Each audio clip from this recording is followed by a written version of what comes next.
primer año del gobierno del presidente Luis Abinader ha habido reformas significativas como la eliminación de instituciones públicas, 9 en total, reducción del gasto público, según cifras oficiales, en unos 72.000 millones, renovaciones en el órgano electoral, Tribunal Constitucional, Cámara de Cuentas, aumento de 2 millones de afiliados a SENASA del régimen subsidiado, creación de mecanismos para reducir la corrupción, logrando bajar el puesto 13 según Forbes, puntuación nunca antes vista. Posición del presidente Abinader, según Gallup, como tercer presidente mejor valorado a nivel mundial.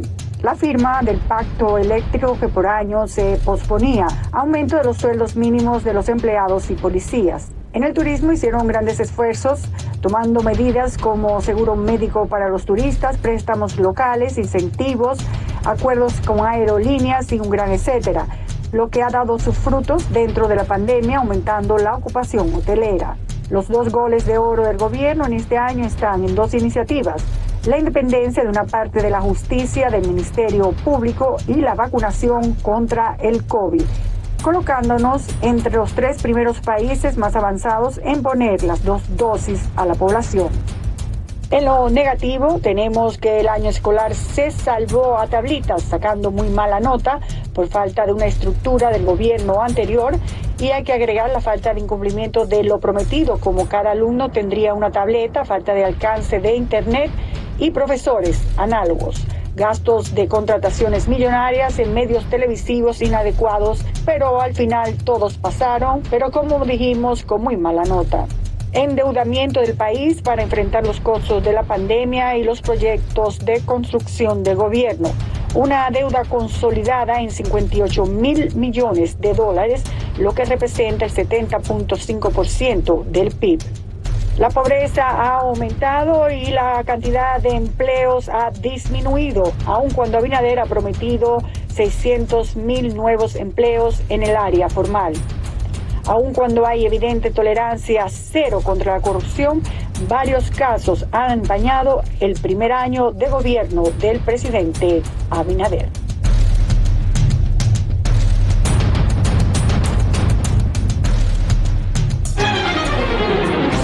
Para hacer un recorrido preciso sobre este año y conciso, tenemos al economista y consultor Henry Gebhardt, al economista y vicedecano de la Facultad de Ciencias Económicas de la UAS, Antonio Siriaco, Vladimiro Ramírez, abogado y politólogo, y la vicepresidenta ejecutiva de la Asociación de Industrias, Circe Almanzar. Muy buenas noches a los 4 y vamos a comenzar con Circe en la parte industrial privada. ¿Cómo fue el primer año de presidente Abinader? La verdad que ha sido un año de muchos retos, de desafíos para este gobierno, este nuevo gobierno, pero si pusiéramos un balance y realmente diríamos que ha sido un gran esfuerzo para enfrentar la pandemia, para la recuperación económica, se ha visto y lo hemos sentido todo un empuje, todo un apoyo del sector gubernamental hacia el sector privado. Y si pudiera decir que realmente es el gran desafío que nos queda, luego de que ya podamos llegar a la recuperación total de la economía, sería básicamente los problemas fiscales y en el sector eléctrico, que son los que todavía nos preocupan. Bueno, entonces ese balance del primer año para ustedes, los empresarios, ha sido más positivo que otra cosa. Así es. Muy bien. Muy bien. Vamos a ver con el economista Henry Gebhardt.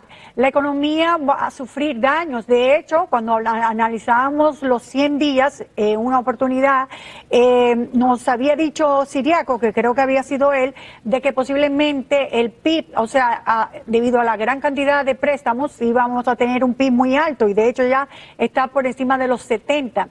Tenemos una deuda multimillonaria y muchísimos préstamos en el Congreso engavetados en espera de ser aprobados. ¿Cómo ve la parte económica, Henry?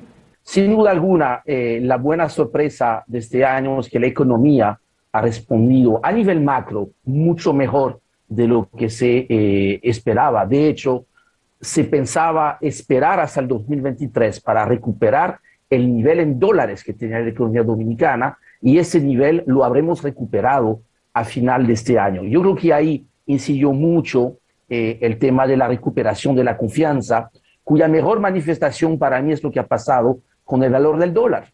En vez de subir el dólar hasta 64 pesos por uno, que es lo que se proyectaba en el presupuesto del 2021, con el retorno de la confianza, la llegada de muchos dólares de las remesas, pues el dólar ha bajado en el mercado local. Hacía mucho tiempo que no veíamos eso, y eso yo creo que ha ayudado. Ha habido una recuperación de los empleos, falta todavía recuperar empleos, pero de manera general yo creo que ha habido el retorno a la confianza y eso ha permitido una recuperación mucho más rápido a nivel macro. A nivel micro todavía muchos problemas, el tema del desempleo que falta todavía y sobre todo el mayor problema ahora de la economía dominicana, el tema de la inflación. Bueno, y también la de los impuestos, porque con todos estos préstamos ciertamente debe venir un reajuste impositivo que se trató de hacer, pero se echó en marcha hacia atrás rápidamente por la reacción de Colombia. Todos estos préstamos, Ciriaco, cada vez son más porque muchos de ellos están justificados en la pandemia. ¿Cómo va a afectar eso a la economía a un corto plazo? La verdad es que la economía dominicana, su recuperación ha venido acompañada también de incremento en la tasa del endeudamiento público. Y obviamente que no se puede soslayar el tema del impacto negativo de la pandemia. Todos los países se tuvieron que endeudar. Sin embargo, nosotros pensamos que en la medida que la economía se ha venido recuperando porque al margen de la confianza, como decía Henry, que evidentemente se ha generado mucha confianza, pero ha habido un golpe de suerte porque la economía norteamericana ha tenido un crecimiento extraordinario este año y terminará con un crecimiento del 6.5 y hay que vincular el ciclo de la economía dominicana con el ciclo de la economía norteamericana. Entonces, este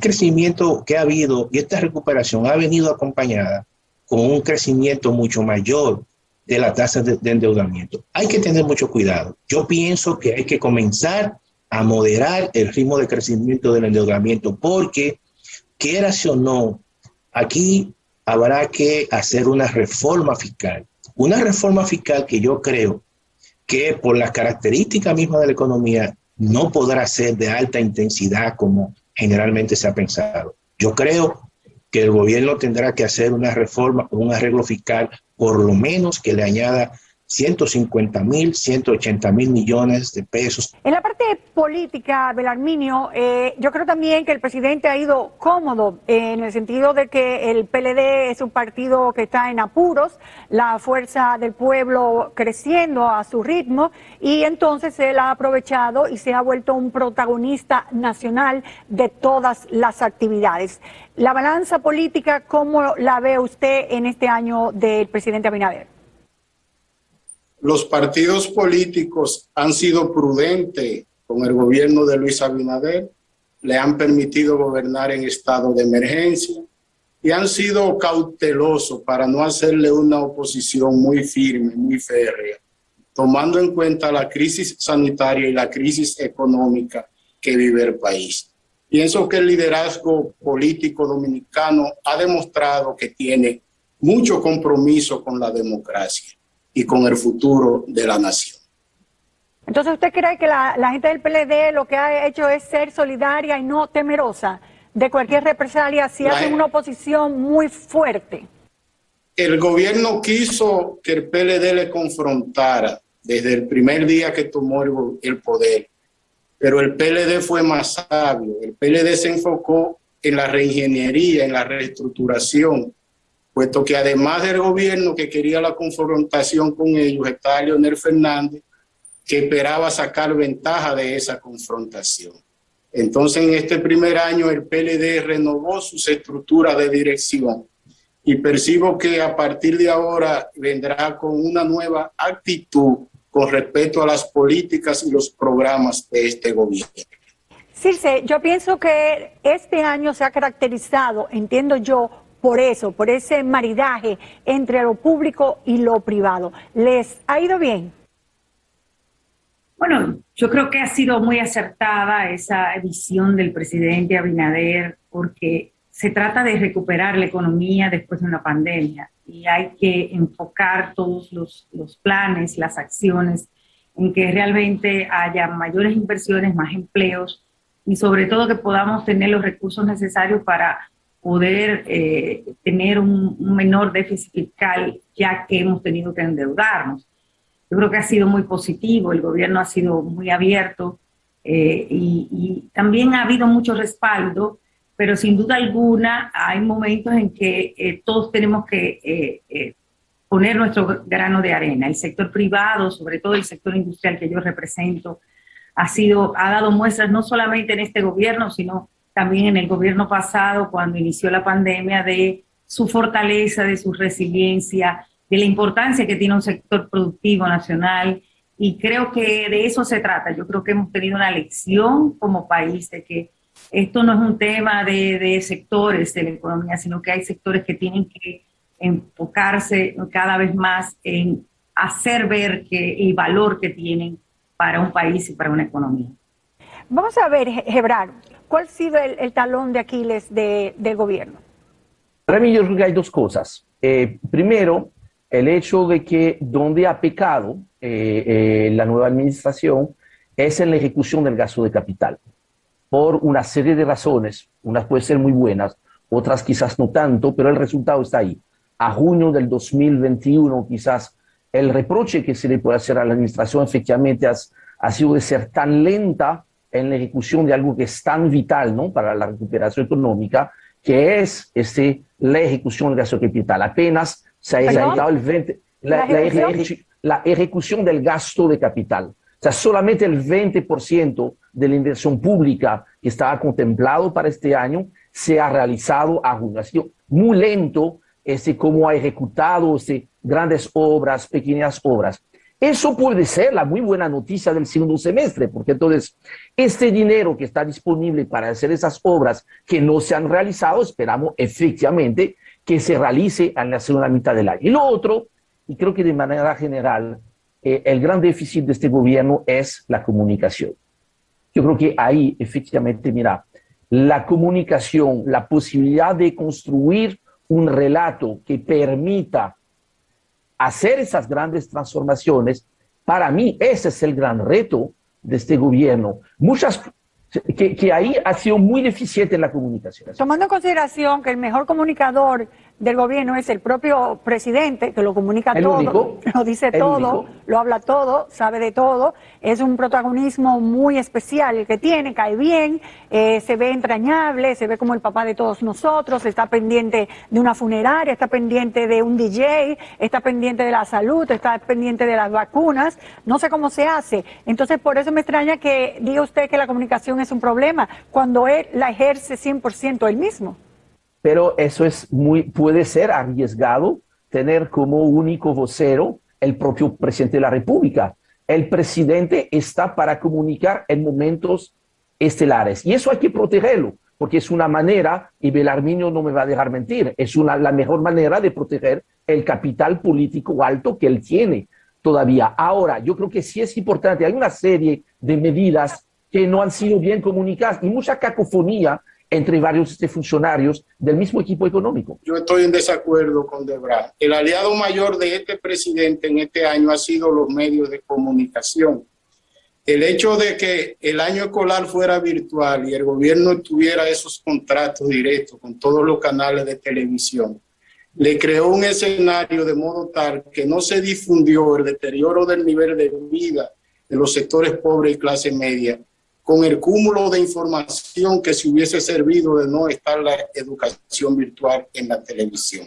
Estoy de acuerdo con usted, ciertamente, porque ahí hubo hasta medios de que no merecían esa cantidad de millones porque ni se veían, no tenían la cobertura en esa parte.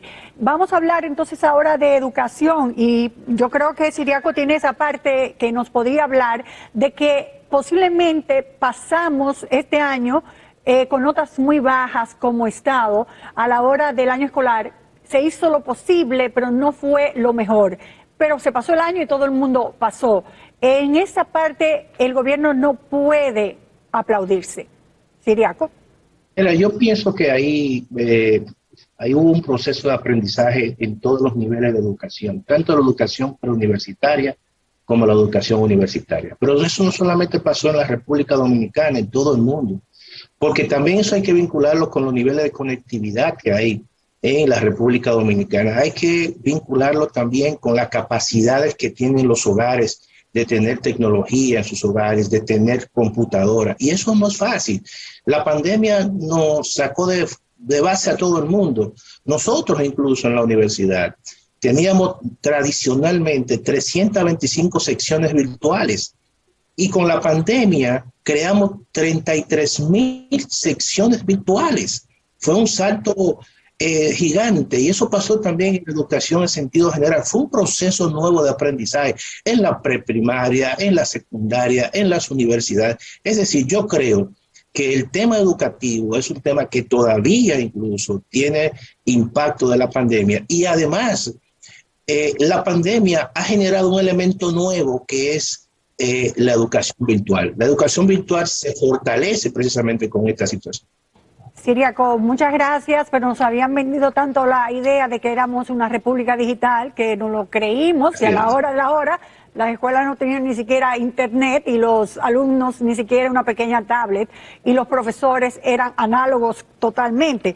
Pero bueno, como dije, pasamos con baja nota, pero pasamos este año, sobre todo porque no se preparó nada y este gobierno tomó las riendas sin ninguna preparación estructural según ellos habían manifestado. Bueno, ya hemos hablado de algo positivo, pero nos queda, señores, de la parte positiva, dos elementos que quiero que me hablen brevemente. Una parte de la justicia ha sido totalmente independizada y se siente así el Ministerio Público. Y las vacunas, somos exitosos en las vacunas. Tenemos el tercer lugar de personas vacunadas en una segunda dosis. La opinión de Circe sobre estos dos aspectos brevemente, por favor. Bueno, en la justicia yo creo que ha sido un paso de avance. Yo creo que era algo que reclamábamos todos los sectores de la sociedad, y las personas, las comunidades, de la necesidad de castigar la impunidad, de dar una muestra de que realmente lo que está mal hecho hay que castigarlo, que sirva de medida ejemplarizante todo el que haga lo indebido.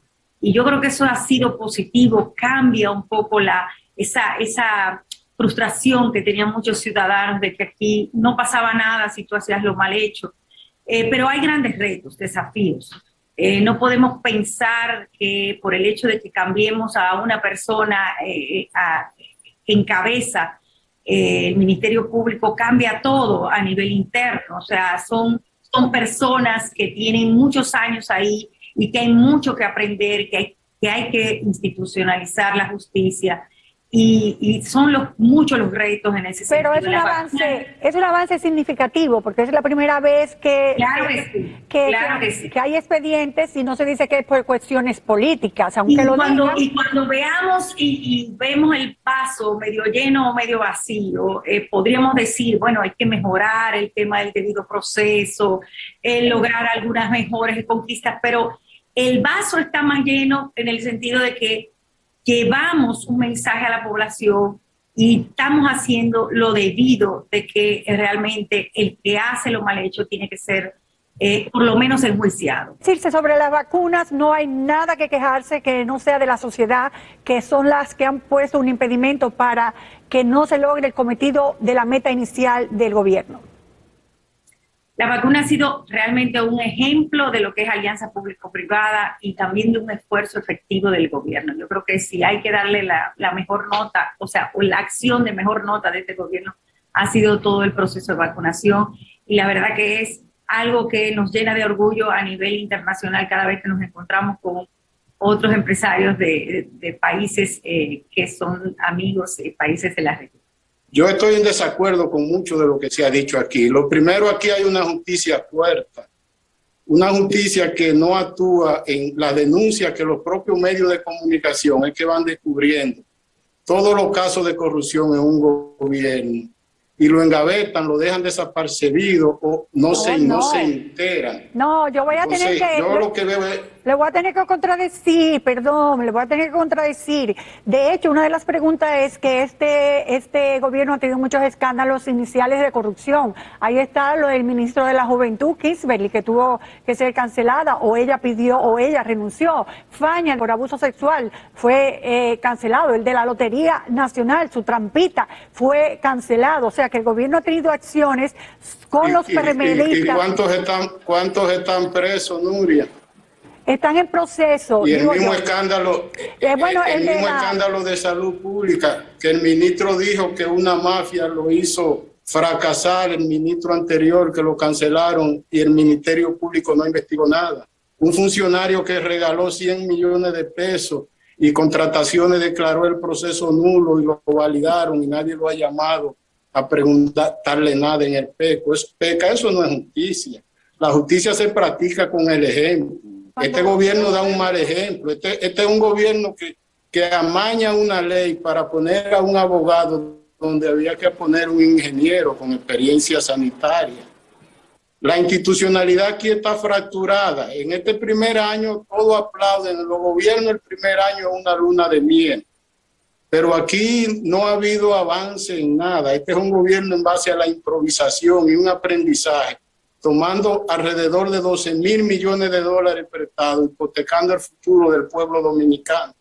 Yo iba a terminar el foro con la participación de Belarminio, pero ha tirado un torpedo al final del mismo, que me gustaría que Henry me dijera si es verdad que todo esto está descalabrado, o es una sola apreciación de Belarminio o parcializada, o es así como él dice. Yo quisiera decir que a Belarminio lo de Belarminio. Yo puedo tener una opinión bastante más moderada en la evaluación económica. Señores, vamos a ser ese sensato y mirar los números. Lo mío es de números, no es de política. Cuando yo veo los números me dicen que la República Dominicana es el país de todo el continente americano que, conjuntamente con Estados Unidos, tiene la recuperación más espectacular. Lo demás es política. Perfecto, bueno, pues ya, muchas gracias. Si alguno de ustedes quería agregar algo, Ciriaco, Circe, referente a lo que dijo Belarminio, o todo está bien. Mira, yo pienso que con el tema del endeudamiento hay que tener mucho cuidado. Si es cierto que ha habido un incremento en el endeudamiento, no es menos cierto que la República Dominicana en los periodos de vacas gordas tuvo que disminuir deuda y no lo hizo. Lo que hizo fue que incrementó la deuda. Cuando vino la crisis, quien se endeudó, obviamente fue el gobierno del presidente Medina, que esto es un programa de gobierno, no hay que verlo desde un punto de vista partidario. Es decir, se comenzó en el 2020, en marzo del 2020, y ha venido precisamente incrementándose por el tema de la deuda. Eso hay que decirlo.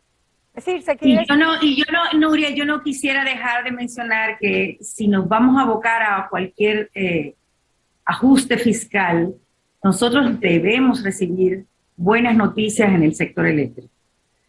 No es posible que sigamos endeudándonos, que sigamos cubriendo un déficit fiscal sin resolver ese problema, que es un hoyo que está afectando a todos los ciudadanos dominicanos, porque no se sabe dónde para ese dinero que va al sector eléctrico. Sí, ya que pusiste algo importante. Como pusiste ese tema, que son muchos los temas a tratar, hay que decir que hubo un adelanto, porque por fin se firmó el pacto eléctrico. Pero hay que ejecutarlo, Nuria, hay que ejecutarlo, sí. Y eso es lo que tenemos que verlo ya prácticamente en corto plazo. Bueno, pues nada, en sentido general, Henry, el gobierno ha tenido más cosas positivas que negativas, ¿sí o no?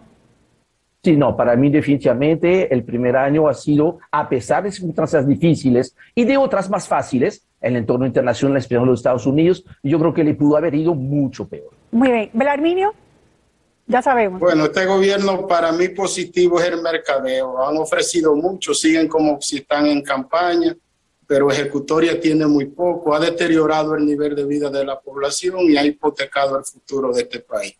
Improvisación y fracaso en el sentido amplio de la palabra. Los muchachos pasaron de clase sin evaluarlo. La mayoría fue promovido sin haber pasado de curso. Esto es un fracaso total, lo que yo percibo, y espero que mejoren en el año que se inicia.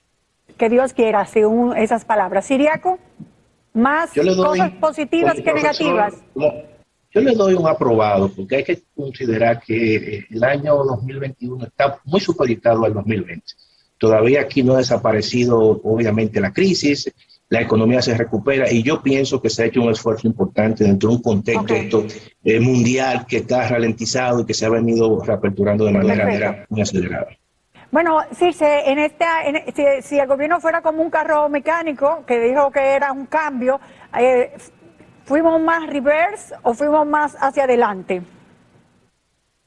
Yo creo que ha sido positivo el año, hay sus grandes carestías, grandes deficiencias a nivel de lo que se puede hacer en un año posterior a una pandemia, pero cuando nos comparamos con otros países, como decía Henry, la verdad que nosotros estamos muy bien, y esto es, realmente hay que reconocérselo al gobierno.